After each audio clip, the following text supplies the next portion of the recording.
Hello everyone. तो आज का हमारा टॉपिक है कि रेफ और आउट पैरामीटर्स या हम कहे जो कीवर्ड्स हैं उनमें क्या डिफरेंस होता है सी शार्प में। तो ये क्वेश्चन कई बार दिमाग में आता है कि दोनों एक तरह से वर्क करते हैं, तो आखिर हम इन्हें कब कब काम में लेते हैं। तो आज हम उस पर जानेंगे कि ये आखिर कब कब ये काम आते हैं। तो आगे जब बढ़ने से पहले आप इस चैनल को सब्सक्राइब कीजिए और बेल आइकन पे क्लिक करना ना भूलें, ताकि आपको इस तरह के वीडियोस जो शीशा के टिप्स एंड ट्रिक्स हैं उनके बारे में आपके पास नोटिफिकेशंस आता रहे। तो चलिए हम शुरू करते हैं। अ, तो सबसे पहले हम खोलेंगे विजुअल स्टूडियो, और विजुअल स्टूडियो के अंदर हमारा ये एक कंसोल एप्लीकेशन मैंने बनाया है जो आपको इसमें डेमो देने के लिए हम इसमें वर्क करेंगे। आप चाहे तो दूसरे वेब एप्लीकेशन ASP.NET एप्लीकेशन के अंदर भी आप इसको टेस्ट कर सकते हैं, लेकिन कंसोल के अंदर हम इसमें एक मेथड बनाते हैं, static void gate name out string name. ठीक है। अब और पैरामीटर्स जो होते हैं, अगर आप में से कुछ लोगों ने काम में लिया होगा तो आप जानते होंगे कि ये जो इसका कॉलर फंक्शन है, जो फंक्शन है जो मेथड इसको गेट नेम को कॉल करेगा, वहाँ पे इसकी वैल्यू हम भेजते हैं। तो मान लीजिए यहाँ पे हम वॉइड रिटर्न कर रहे हैं, लेकिन मान लीजिए हम यहाँ पे इंटीजर रिटर्न करते हैं, लेकिन हमें एक और वैल्यू चाहिए जो हमें स्ट्रिंग भी रिटर्न करानी है साथ में, इंटीजर के साथ साथ। तो हम क्या करेंगे, या तो इसे कोई क्लास के अंदर रैप करके दोनों को एक साथ भेजेंगे, या फिर हम क्या करेंगे कि इंट का रिटर्न टाइप ले लेंगे और स्ट्रिंग का आउट पैरामीटर ले लेंगे। तो अब आप यहाँ पे देखिए, इसको नेम मैं असाइन कर देता हूँ। सपोज कीजिए मेरा नाम, ठीक है, और रिटर्न मान लीजिए मैंने कर दिया 2। ठीक। अब मैं इस फंक्शन को मेन के अंदर कॉल करूँगा। तो वेर, या मैं आपको सिंपल इंट दे देता हूँ फिलहाल। वेर के अंदर आपके इस तरह के जो कोई भी वेरिएबल होता है, अगर आपको नहीं पता है तो आई इक्वल्स टू जब मैं करूँगा और यहाँ पे जो भी टाइप की वैल्यू होगी, सपोज कीजिए 1, तो वेर उसे उसी टाइप का बना देगा।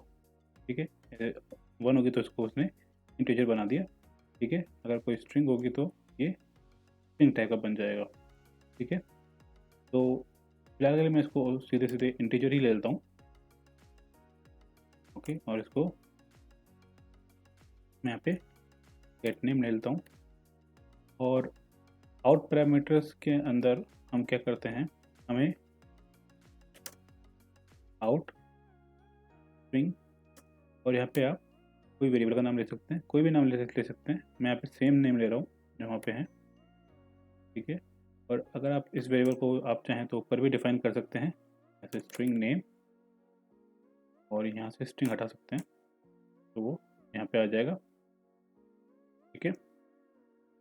मैं इसको कंसोल डॉट राइट लाइन करता हूँ। इसमें यही होगा कि मैं आई को पहले प्रिंट करूँगा, फिर कोलन प्रिंट कर रहा हूँ, और फिर नेम प्रिंट करता हूँ। ठीक है। देखें इसका आउटपुट क्या है।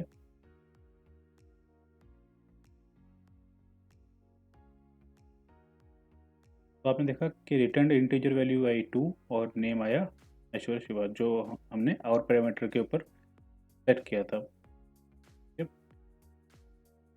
अब ये तो हो गया हमारे और पैरामीटर। अब हमारे रेफ पैरामीटर्स में क्या होता है, जैसे मैं इसको काम में लूँगा आपको इसका डिफरेंस मालूम पड़ जाएगा। जैसे मैं इसको चेंज करूँगा, तो रेफ करता हूँ, तो आप देखिए, अगर आप यहाँ पे देख रहे होंगे तो नेम के नीचे रेड लाइन आ गई है। ठीक है। इसका मतलब क्या है, यहाँ पे इसका डिफरेंस आता है रेफ और आउट का, कि हमें नेम को कोई पहले से वैल्यू, एक डिफ़ॉल्ट वैल्यू असाइन करानी पड़ेगी इस फंक्शन या मेथड में भेजने से पहले। ठीक है। आउट तो यहाँ पे रेफ कर देते हैं हम। ठीक है, देखिए रेड आ रहा है ये। तो हम क्या करेंगे, यहाँ पे एक डिफ़ॉल्ट नेम हमको असाइन करना पड़ेगा, सपोज कीजिए टेस्ट। ठीक है, ठीक है, अब इसका आउटपुट देखते हैं। सेम आउटपुट आ रहा है। ठीक है, ये और रेफ के अंदर सबसे बड़ी बात एक और होती है कि अगर मैं यहाँ पे इसको करता हूँ मैं आउट, ठीक है, और यहाँ पे अब देखिए इसने दोबारा डेडलाइन ला दी। ठीक है, तो ये इसलिए क्योंकि मेरे को इसको यहाँ पे आउट करना पड़ेगा। अब पहला डिफरेंस हमने देखा, पहला डिफरेंस ये होता है कि रेफ के अंदर हमको पहले उन्हें उसको इनिशियलाइज़ करना पड़ता है। आउट के अंदर आप इनिशियलाइज़ कर भी सकते हैं, नहीं भी कर सकते। और दूसरा हमारा जो डिफरेंस है वो ये है कि जब मैं यहाँ पे आउट करता हूँ और मैं इसको हटा देता हूँ, ठीक है, तो अब देखिए यहाँ पे ये एरर देता है कि ये एरर इसलिए दे रहा है, यहाँ पे रेड लाइन इसलिए दे रहा है क्योंकि हमने नेम को असाइन नहीं किया है। तो फंक्शन को छोड़ने से पहले या वैल्यू रिटर्न करने से पहले या फंक्शन एंड होने से पहले आउट पैरामीटर में ये ज़रूरी होता है कि उसकी वैल्यू असाइन की जाए। लेकिन रेफ के अंदर ऐसा नहीं होता है। तो रेफ के अंदर हम देखेंगे, सपोज कीजिए ये रेफ है, तो आप देखेंगे यहाँ से रेड लाइन हट गई। ठीक है, रेफ हमने दोबारा डाल दिया। ठीक है, ठीक है, एक तो इसने अब एरर नहीं दिया क्योंकि रेफ पैरामीटर जो होते हैं उसके अंदर हमें उसकी वैल्यू असाइन करने की ज़रूरत नहीं होती। ठीक है, और इसलिए वो पहले से इसकी डिफ़ॉल्ट वैल्यू की भी रिक्वायरमेंट होती है उसको, क्योंकि वैल्यू असाइन करना जो ये फंक्शन है, जो कॉल्ड फंक्शन है, उसके लिए ज़रूरी नहीं है। तो इसलिए उसको पहले से उसकी डिफ़ॉल्ट वैल्यू भी इसलिए चाहिए थी, इसलिए जो पहला डिफरेंस है उसका कारण यहाँ पे है। ठीक है, तो अब इसको स्टार्ट करते हैं हम। ठीक है, तो ये डिफ़ॉल्ट नेम आ गया, जो डिफ़ॉल्ट वैल्यू आ गई इसकी। ठीक है, ठीक है, तो ये डिफरेंस है। अच्छा, ये तो मैंने आपको डिफरेंस बता दिया, लेकिन अब इसको कहाँ कहाँ काम में लेना है वो मैं आपको इसमें बताता हूँ।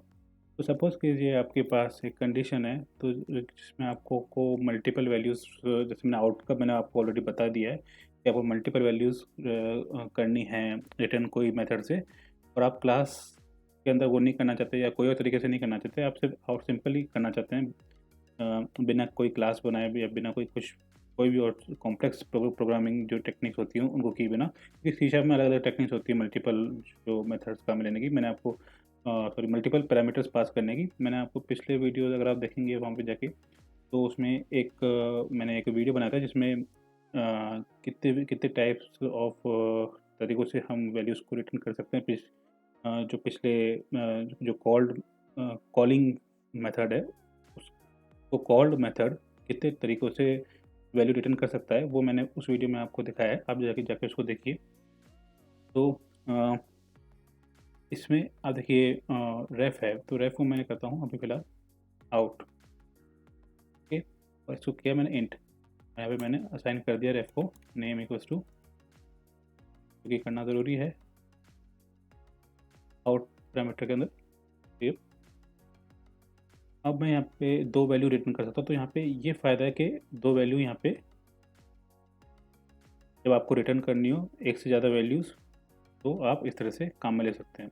ओके, अगर आपको वाले मेथड फॉलो नहीं करना जो मैंने पिछले वीडियो में बताए थे वैल्यू रिटर्न करने के, आपको सिंपल तरीका फॉलो करना हो तो ये तरीका है। ठीक है, रेफ से भी आप कर सकते हैं, लेकिन रेफ का असली काम जो होता है वो होता है जब हमें, सपोज कीजिए मैंने इसको रेफ कर दिया, ठीक है, और मैं यहाँ पे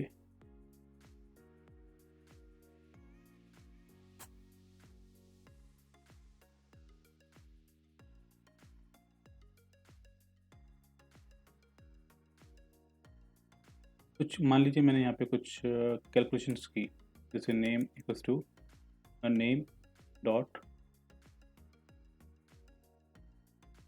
मैंने इसकी सब स्ट्रिंग निकाली, वो 0 से लेके उसके 2 तक रहेगी। ठीक है, यानी बाय डिफ़ॉल्ट इसमें क्या आएगा, टेस्ट आएगा। तो टेस्ट का कहाँ तक आएगा, यहाँ तक। तो ये आउटपुट उसको दिखाना चाहिए। देखिए, ठीक है, यहाँ तक आया। सॉरी मेरी मिस्टेक हुई, ई तक आएगा, है ना, ई तक आएगा।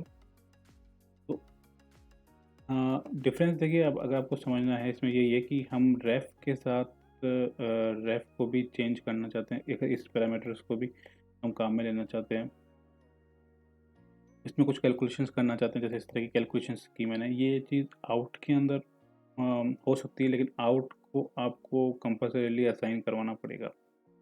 ठीक है, तो कुछ डिफरेंसेस जैसे ये मेन डिफरेंस तो इसका जो है वो यही है कि आप इसके अंदर अ, आपको ज़रूरी नहीं कि रेफ की वैल्यू आप असाइन करवाएं। ठीक है, रेफ की वैल्यू आप सिर्फ कैलकुलेशन के अंदर भी काम में ले सकते हैं। ठीक है, और कैलकुलेशंस के साथ साथ आप चाहें तो इसको असाइन करा सकते हैं, लेकिन वैसे बाय डिफ़ॉल्ट इसकी ओरिजिनल वैल्यू काम में आएगी। ठीक है, तो आप चाहें तो ओरिजिनल वैल्यू को चेंज भी कर सकते हैं, आप चाहे तो नहीं भी कर सकते। ठीक है, तो रेफ और आउट के अंदर ये डिफरेंस है। आउट के अंदर वो वैल्यू चेंज होनी है क्योंकि वो उसको असाइन कर देगा। ये डिफरेंस मैंने आपको कोशिश की है ईजी लैंग्वेज में समझाने के लिए। शायद अब में से कुछ लोगों को समझ में भी ना आया हो कि एक्चुअली क्या वर्क है, बट एक्चुअली आप इसमें प्रोग्राम करेंगे और आगे जाके आपको जब रियल वर्ल्ड प्रोग्रामिंग के एक्सपीरियंस मिलेंगे तब आपको समझ में आएगा। फिलहाल के लिए आप इसके जो फंक्शनैलिटी है उस पर आप इतना ही समझिए कि रेफ के अंदर आपको असाइन करने की ज़रूरत नहीं है। जो कॉल्ड फंक्शन है उसके अंदर आपको असाइन करने की ज़रूरत नहीं होती, और आउट में ज़रूरत होती है। अब आपके ये कैसे कैसे प्रोजेक्ट में काम आ सकता है, ये आपको एक्चुअल प्रोजेक्ट के आपके ऑब्जेक्टिव होगा उस पर आपको समझ में आएगा। तो और मैं आपको इसके बारे में और भी आगे जानकारी देता रहूँगा, शायद और कोई अच्छे एग्जांपल्स आपके सामने लेके आ पाऊँ। आज का वीडियो फ़िलहाल इतना ही, क्योंकि ये एकदम से जो अ, हमारे जो क्वेश्चंस आते हैं तो उसके हिसाब से एकदम से जो मेरे दिमाग में आया मैं आपको बताया। और भी इसके बारे में डिटेल्स आगे डिस्कस करेंगे आगे वाले वीडियोज़ में, और उसके लिए आप चैनल को ज़रूर आप सब्सक्राइब कीजिए और बेल आइकन दबाइए। तो आज के लिए इतना ही, बहुत बहुत धन्यवाद।